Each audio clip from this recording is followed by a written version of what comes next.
Everyone, welcome to Pahal classes. I am Rachna, your chemistry teacher. हमने अपने previous lecture में covalent bond के बारे में पढ़ा था।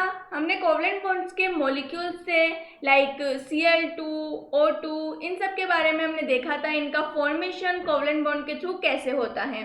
ऑक्सीजन में हमने कितने इलेक्ट्रॉन शेयर किए थे। कोवलेंट बॉन्ड का मतलब क्या होता है, म्यूचुअल शेयरिंग।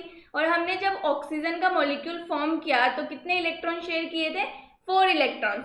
4 इलेक्ट्रॉन शेयरिंग का मतलब उसमें कितने बॉन्ड बनते हैं, डबल बॉन्ड बनते हैं। आज के लेक्चर में हम लोग अपना एक नया बॉन्ड स्टार्ट करने वाले हैं जिसका नाम है कोऑर्डिनेट बॉन्ड।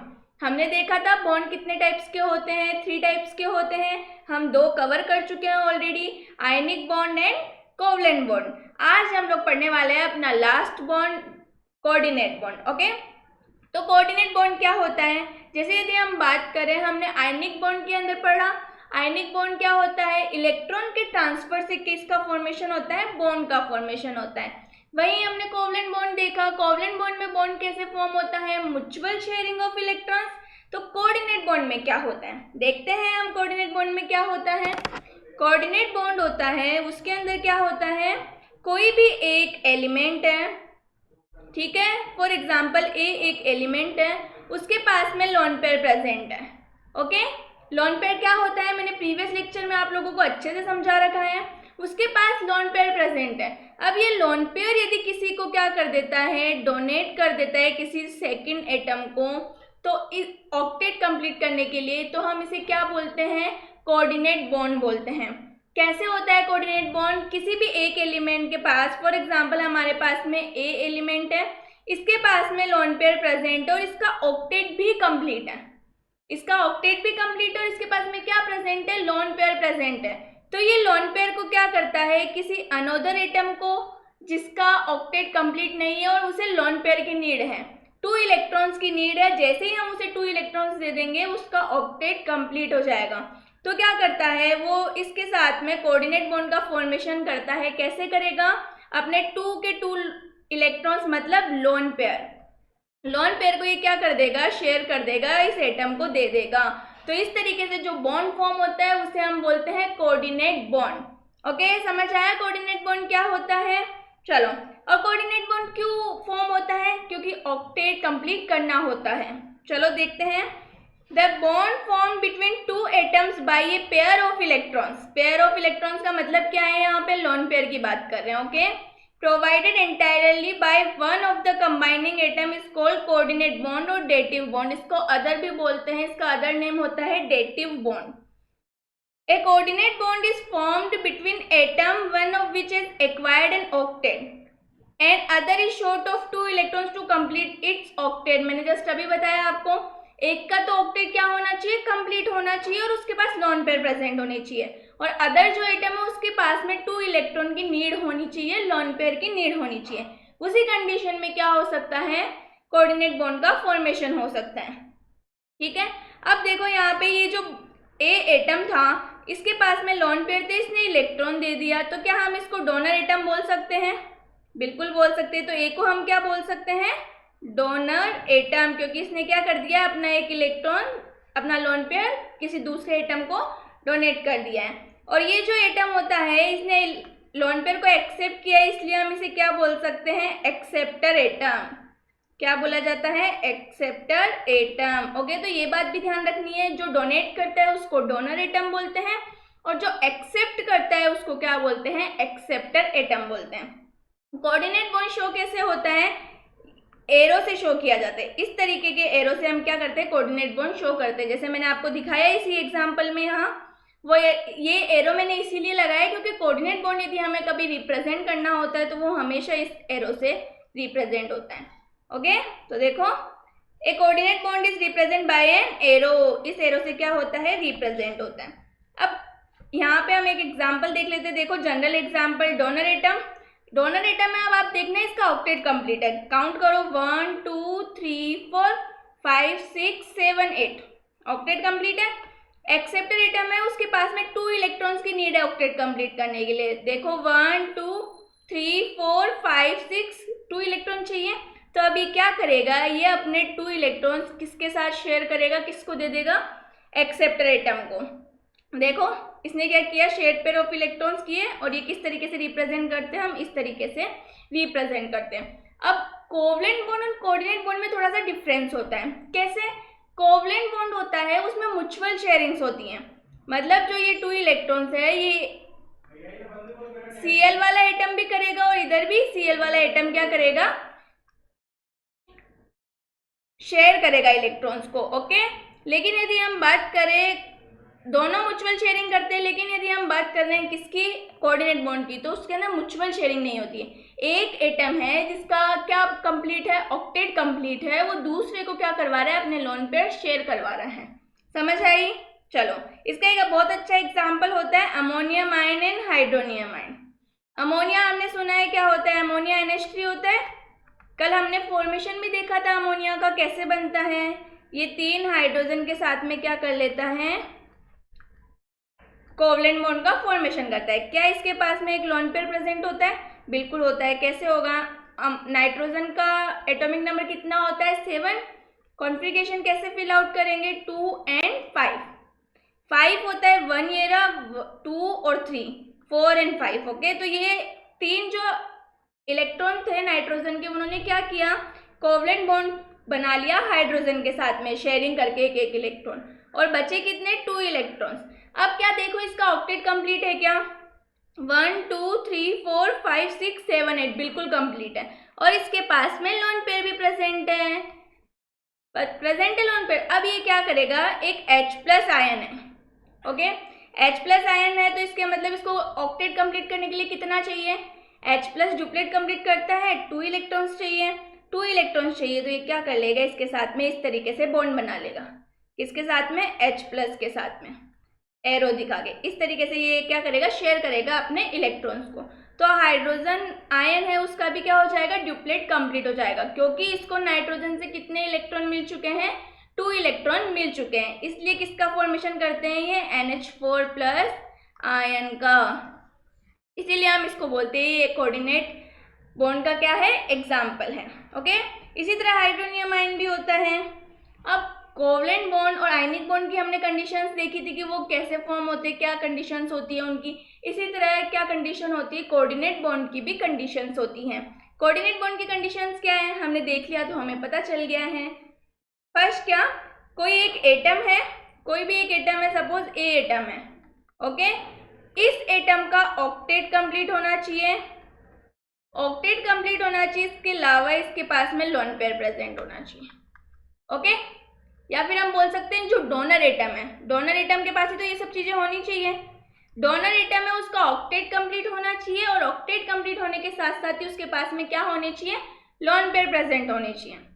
ओके, और यदि हम बात करें एक्सेप्टर एटम की, दैट मीन हम बात करें बी की, तो बी के पास में क्या होना चाहिए, कम से कम 2 इलेक्ट्रॉन्स की क्या होनी चाहिए, कमी होनी चाहिए। जब 2 इलेक्ट्रॉन्स उसके पास में कम रहेंगे तो ही वो लोन पेयर को क्या कर सकता है, अपने पास में शेयर करवा सकता है, ले सकता है ना, तभी तो वो ऑक्टेट कंप्लीट करेगा।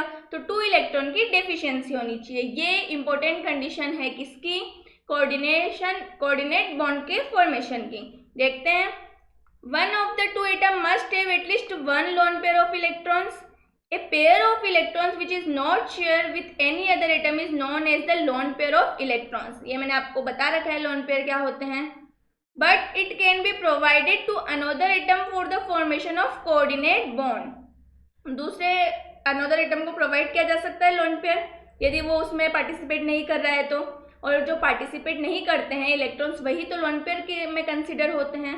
चलो, Another atom should be short of at least a lone pair of electrons। जो दूसरा आइटम है वो क्या होना चाहिए, 1 लोन पेयर की उसके पास में डेफिशिएंसी होनी चाहिए, या फिर हम बोल सकते हैं 2 इलेक्ट्रॉन की उसके पास में क्या होनी चाहिए, कमी होनी चाहिए, तभी वो क्या कर सकता है, फॉर्मेशन कर सकता है, किसका, कोऑर्डिनेट बॉन्ड का फॉर्मेशन कर सकता है।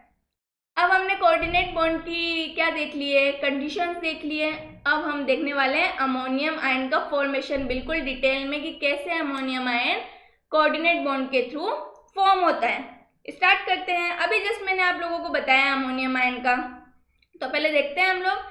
इन ammonia molecule nitrogen atom has a lone pair of electron which means nitrogen atom has 5 electrons in it valence shell. out of which only 3 electrons are involved in the formation of 3NH bond। यदि हम बात करें, वापस देखते हैं, nitrogen का atomic number कितना होता है, 7 होता है। इसका कॉन्फ़िगरेशन क्या होगा, 2 and 5। आउटर मोस्ट शेल में यदि हम इलेक्ट्रॉन रिप्रेजेंट करना चाहते हैं तो कैसे होंगे, 5 इलेक्ट्रॉन इसी तरह रिप्रेजेंट होंगे, बिल्कुल होंगे। इसका ऑक्टेट कंप्लीट नहीं है। ऑक्टेट कंप्लीट करने के लिए इसको कितने इलेक्ट्रॉन्स की नीड है, 3 इलेक्ट्रॉन्स की। तो ये क्या करेगा, 3 हाइड्रोजन एटम्स के साथ में एक एक इलेक्ट्रॉन शेयर करेगा और अपना ऑक्टेट कंप्लीट करेगा। कैसे करेगा, यहाँ पे एक हाइड्रोजन आया अपने इलेक्ट्रॉन के साथ में, यहाँ पे एक हाइड्रोजन आया और यहाँ पे एक हाइड्रोजन आया। अब देखो इसका ऑक्टेट क्या हो चुका है, कंप्लीट हो चुका है। और ये 3 इलेक्ट्रॉन से सिर्फ क्या कर रहे हैं, पार्टिसिपेट कर रहे हैं NH बॉन्ड बनाने के लिए। अमोनिया में 3 ही तो हाइड्रोजन बॉन्ड प्रेजेंट होते हैं NH के साथ में, NH 3 बॉन्ड प्रेजेंट होते हैं। एक 2 इलेक्ट्रॉन्स अभी भी बचे हुए हैं, मतलब एक लोन पेयर अभी भी बचा हुआ है जो क्या कर सकता है, शेयरिंग में पार्टिसिपेट कर सकता है, किसी दूसरे एटम को डोनेट कर सकते हैं ये 2 इलेक्ट्रॉन्स को, मतलब लोन पेयर को। समझ आया, ये 2 इलेक्ट्रॉन्स बचे, इसका मतलब क्या है, लोन पेयर है। अब क्या इसका ऑक्टेट कंप्लीट है, बिल्कुल है। काउंट करो, 1 2 3 4 5 6 7 8। ऑक्टेट भी कंप्लीट है और एक लोन पेयर भी प्रेजेंट है, मतलब ये सुटेबल है, बिल्कुल फॉर्मेशन कर सकता है अपने लोन पेयर डोनेट करके। देखो कैसे करेगा, due to the presence of lone pair of electrons, nitrogen atom in NH3 molecule can form a coordinate bond with some other atom or ion which is short 2 electrons to acquire stable configuration। अब कौन है, H plus ion. Hydrogen का atomic number कितना होता है, 1। तो इसका configuration कैसे फिल करेंगे, 1 ही आएगा, एक ही इलेक्ट्रॉन हो गए, एक ही एटॉमिक नंबर है तो ठीक है। तो ये H प्लस है। H प्लस का मतलब क्या हुआ, इसने जो एक इलेक्ट्रॉन था वो भी डोनेट कर दिया, तो ये किस में कन्वर्ट हो गया, H प्लस में।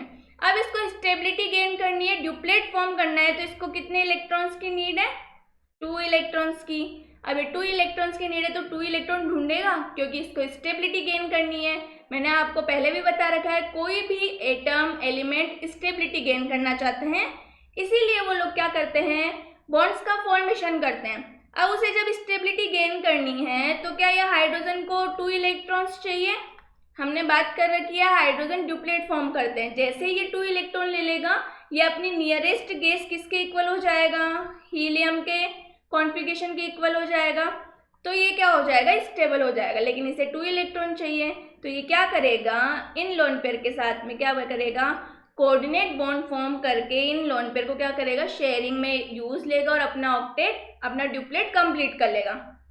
समझ आई कैसे फॉर्मेशन होता है। तो देखो, hydrogen ion does not possess any electron, is short of 2 electrons to achieve stable electronic configuration similar to that of helium which is it is nearest noble gas। Just अभी मैंने समझाया ये चीज आपको। Thus nitrogen atom in ammonia share a lone pair of electrons with hydrogen ion which tends to acquire the configuration of helium atom। समझ आया, तो इस तरीके से इस बुक का बॉन्ड फॉर्म होता है। आप डायरेक्ट इस तरीके से बॉन्ड भी बना सकते हो। ये लोन पेयर हुआ, आपने किसके साथ में इसको शेयर करवा दिया, हाइड्रोजन आयन के साथ में, तो ये क्या बनेगा, NH4 plus ion, ammonium ion, हम इसको क्या बोल सकते हैं, अमोनियम आयन। समझ आया कैसे अमोनियम आयन का फॉर्मेशन हुआ, कोऑर्डिनेट बॉन्ड के थ्रू। चलो, इसका इलेक्ट्रोल डॉट स्ट्रक्चर डायग्राम देखो, जो जस्ट अभी मैंने पीछे बनाया है। Ammonia molecule, lone pair present है, ये H प्लस है, इसके साथ में क्या करेगा, अमोनियम आयन का फॉर्मेशन करेगा। और हम कोऑर्डिनेट बॉन्ड को कैसे रिप्रेजेंट करते हैं, इस तरीके से। तो इस फिगर में देखो हमने इसको रिप्रेजेंट कर दिया है। तो ये किसका फॉर्मेशन हुआ, अमोनियम आयन का। इसका ऑर्बिटल स्ट्रक्चर डायग्राम भी है, देखो कैसे ऑर्बिटल स्ट्रक्चर डायग्राम। उसी तरीके से हमें क्या करना है, ऑर्बिट में इलेक्ट्रॉन्स को ड्रॉ करना है, जैसे हमने अमोनिया का बनाया था वैसे ही है। सिर्फ आपको क्या करना है, यहाँ पे प्लस करना है और एक हाइड्रोजन को और 2 इलेक्ट्रॉन्स शेयर करवाने हैं। तो इस तरीके से क्या बन जाता है, ऑर्बिटल स्ट्रक्चर डायग्राम किसका, NH4 प्लस आयन का। यदि आपको अमोनियम आयन फॉर्मेशन आता है कि ये कैसे होता है, तो इलेक्ट्रॉन डॉट स्ट्रक्चर डायग्राम और ऑर्बिटल स्ट्रक्चर डायग्राम बनाने में कोई प्रॉब्लम नहीं आएगी। ओके, तो हमने देख लिया अमोनियम आयन का फॉर्मेशन किस तरीके से होता है। अमोनियम आयन में बनता क्या है? अमोनियम आयन में फॉर्म होता है कोऑर्डिनेट बॉन्ड। ओके, अब हमने देख लिया है कोऑर्डिनेट बॉन्ड की कंडीशंस देख ली, उसके मॉलिक्यूल्स हैं। अमोनियम आयन सबसे अच्छा और इम्पोर्टेंट एग्जाम्पल होता है, उस एग्जाम्पल को भी हमने देख लिया है कि वो कैसे फॉर्म होता है। अब हम देखने वाले हैं सेल्फ आयोनाइजेशन ऑफ वाटर। यह आपके 4th चैप्टर का लास्ट टॉपिक है, self ionisation of water. Water का आयोनाइजेशन कैसे होता है, सेल्फ आयोनाइजेशन। यदि मैं बात करूँ, वाटर हमने पढ़ा था 3rd चैप्टर के अंदर, वाटर ही था हमारा चैप्टर। ओके, तो वाटर होता है वो पोलर मॉलिक्यूल होता है या नॉन पोलर होता है? तो आपका आंसर क्या आना चाहिए? वाटर पोलर मॉलिक्यूल होता है, क्योंकि हमने पढ़ रखा है वाटर की स्ट्रक्चर कुछ इस तरीके से होती है और वाटर क्या होता है? पोलर मॉलिक्यूल होता है। जो पोलर मॉलिक्यूल होते हैं क्या वो आयोनाइज हो सकते हैं? बिल्कुल हो सकते हैं। यदि हम बात करें NaCl की, ठीक है, आयोनिक बॉन्ड फॉर्म करता है। कैसे बनता है ये? Na+ और Cl- के बीच में अट्रैक्शन फोर्स होता है, उसके अकॉर्डिंग आयोनिक बॉन्ड फॉर्म करके ये क्या बनाते हैं? NaCl का फॉर्मेशन करते हैं। तो NaCl भी आयोनाइज हो जाता है वाटर के अंदर जाके। ओके, तो वाटर का भी क्या होता है? पोलर मॉलिक्यूल होने की वजह से सेल्फ आयोनाइजेशन होता है। NaCl का तो क्या होता है, वाटर में जब हम इसको डिसॉल्व करते हैं तो ये आयोनाइज हो जाता है, लेकिन वाटर का सेल्फ आयोनाइजेशन भी पॉसिबल है क्योंकि ये पोलर मॉलिक्यूल होता है और ये सेल्फ आयोनाइजेशन हो सकता है इसका। कैसे होता है? वाटर मॉलिक्यूल क्या कंटेन करके रखता है? 2 हाइड्रोजन और 1 ऑक्सीजन। ओके, जब वाटर आयोनाइज होता है तो क्या होता है? क्या इस तरीके से वाटर H+ और OH- में आयोनाइज हो सकता है?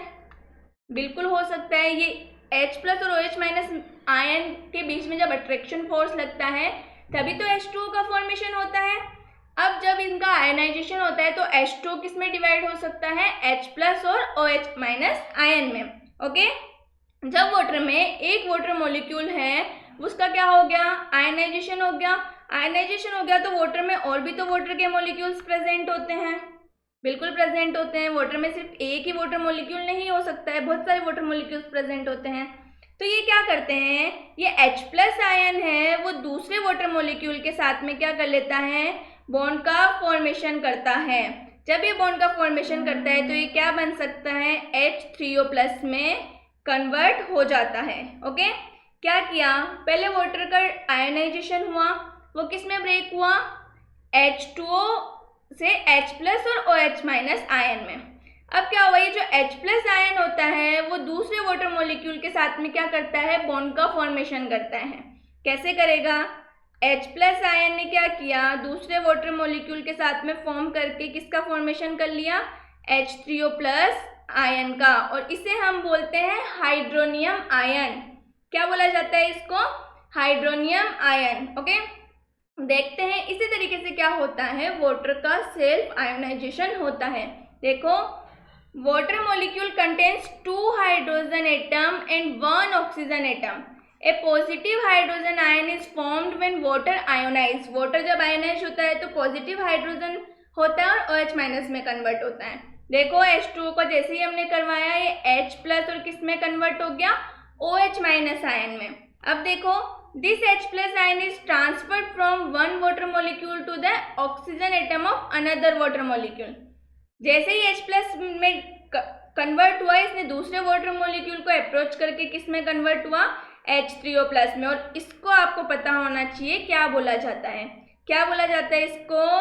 Hydronium ion. ओके, यदि आपसे पूछा जाए हाइड्रोनियम आयन किसे बोलते हैं तो क्या आप बता सकते हो? बिल्कुल बता सकते हैं। किसे बोलते हैं? H3O+ आयन को। और इसका फॉर्मेशन कैसे होता है?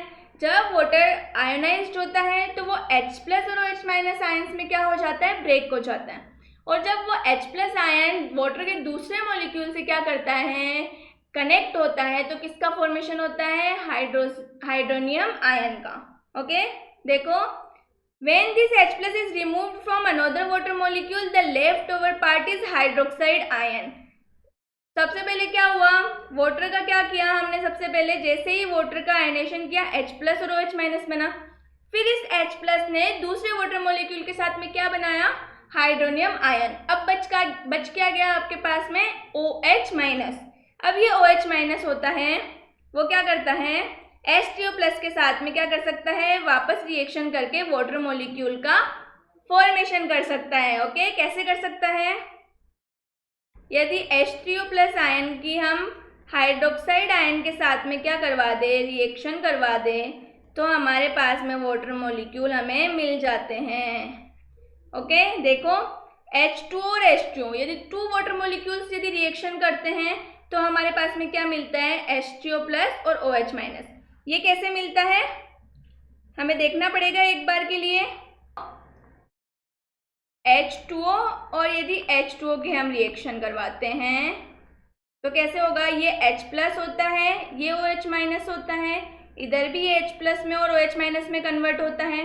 फिर क्या होगा, ये H प्लस इसके साथ में क्या करेगा, रिएक्ट कर लेगा और क्या बना लेगा, H3O प्लस आयन, और बच क्या जाएगा, OH माइनस आयन। तो ये रिएक्शन होती है, इस रिएक्शन के थ्रू क्या बनता है, वाटर का आयनाइजेशन होता है। फिर वाटर आयनाइज्ड होता है, वापस वो अदर मॉलिक्यूल से रिएक्शन करके किस में फॉर्म हो जाता है, वाटर में फॉर्मेशन हो जाता है। मैंने ये 2 निशान लगा रखे हैं, इधर स्लाइड में देखो, ये इक्विलिब्रियम निशान होते हैं। मैंने बताया था आपको इक्विलिब्रियम का साइन होता है, मतलब आपके जो हाइड्रोनियम आयन और हाइड्रोक्साइड आयन है उससे वापस वाटर का फॉर्मेशन हो सकता है और वाटर से ये वापस बन सकते हैं। मतलब ये इंटरकन्वर्टेबल चीज़ है कि वाटर से आपका हाइड्रोनियम आयन और हाइड्रोक्साइड आयन बन सकता है, तो हाइड्रोक्साइड आयन और हाइड्रोनियम आयन से क्या बन सकता है, वापस वाटर फॉर्म हो सकता है। और ये हाइड्रोक्साइड आयन का बनना और वाटर का बनना वाटर में चलता रहता है। ठीक है, तो समझ आया वाटर का सेल्फ आयनाइजेशन कैसे होता है। आज के वीडियो में हम लोगों ने कोऑर्डिनेट बॉन्ड पढ़ लिया है, इसके अलावा सेल्फ आयनाइजेशन भी देख लिया है। आज ये आपका atomic structure in chemical bond जो चैप्टर है 4th आपकी बुक का, वो कंप्लीट हो चुका है। नेक्स्ट जो वीडियो आएगा उसके अंदर हम अपना एक नया चैप्टर स्टार्ट करेंगे। यहाँ तक किसी भी स्टूडेंट को कोई डाउट है तो प्लीज़ कमेंट बॉक्स में कमेंट करके पूछें। तब तक अपना ख्याल रखिए, मेरे वीडियोस देखते रहिए। Thank you.